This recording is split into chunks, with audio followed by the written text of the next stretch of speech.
Hey everyone, I just wanted to come in to give you some information on the last two topics of emotional eating.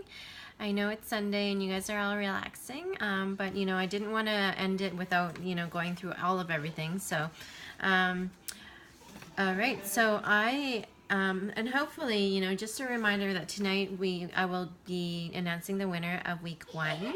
You all have participated really awesome, so it's going to be a hard one. But, I want you to, participation obviously is not just about the prizes. It's about what you're going to get out of this group.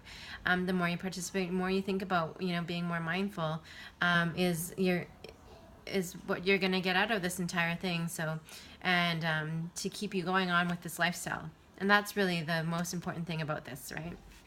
Okay, so let's get started. What is mindful eating?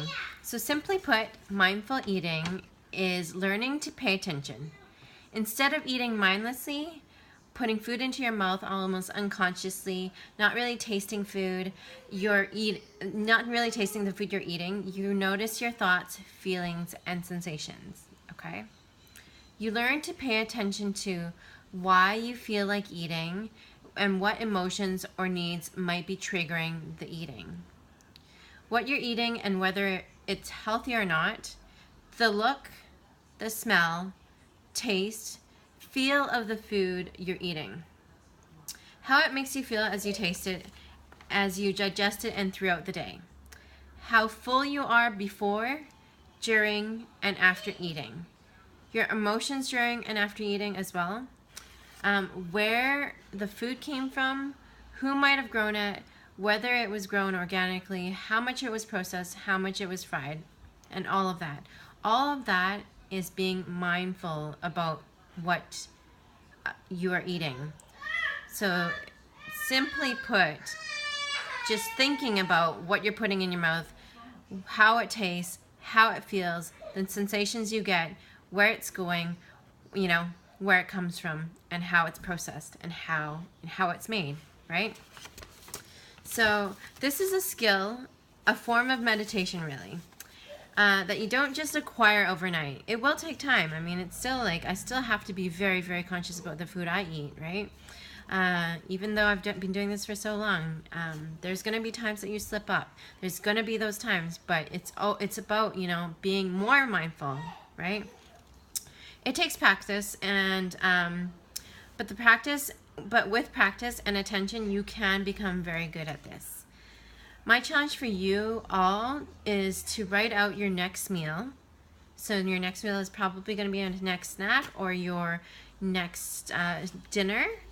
Whether it's dinner or breakfast or snack or whatever, write out what you notice about its flavor, how it looked, how it smelled, what you're feeling, and share that with the group. This will be good practice to adopt the new habit of eating mindfully. Okay, so that's also a challenge. So what I'm going to do is I'm going to wait till after dinner to see if anyone posts this. How, when you're eating dinner, think of all these things and, write out what you're feeling, tasting, and everything, and let us know, okay? And so the last part of this is the benefits of eating mindfully, okay? You learn to eat when you're hungry and you stop when you're full. You learn to really taste food and to enjoy the taste of healthy food. And I feel like everyone's starting to get that, just seeing everyone post pictures about their breakfast and think, to say, this was actually, I was looking forward to this instead of pastries. That means that you are all learning to be more mindful. And I love that. So you slowly start to realize that unhealthy food isn't as tasty as you thought, nor does it make you feel very good. And I know a lot of you have already gotten to that point. Maybe you've slipped up at one point and you've had something and then you've realized the next day or the next hour that it didn't feel so good after that. And so that is being mindful, taking that and realizing and learning from it. And knowing that the next time you want to do that, how you're going to feel after. So then that may stop you. And as a result of all of those points, you will lose weight you will often lose weight if you're overweight. You begin to sort through the emotional issues you have around food and eating. This takes a bit longer, but it's important. Social overeating can become less of a problem.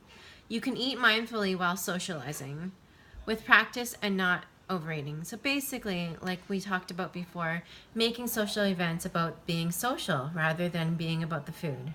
Okay? You begin to enjoy the eating experience more, and as a result, enjoy life more. When you're more present, you can enjoy more things. It can become a mindfulness ritual you look forward to. It's like something you look forward to for your every meal. You think, you become grateful for the food that you have, and where it came from, and what you're putting in your body, you know? You learn how food affects your mood and energy throughout the day, you know? So a lot of you have noticed, you know, if you've eaten carby things, your body feels heavy. I know that's how I feel, and a little bit more lazy and slower, right? And the last thing is you learn what food best fuels your exercise, work, and play. Okay, so that's all for emotional eating. This week we will be talking a little bit more about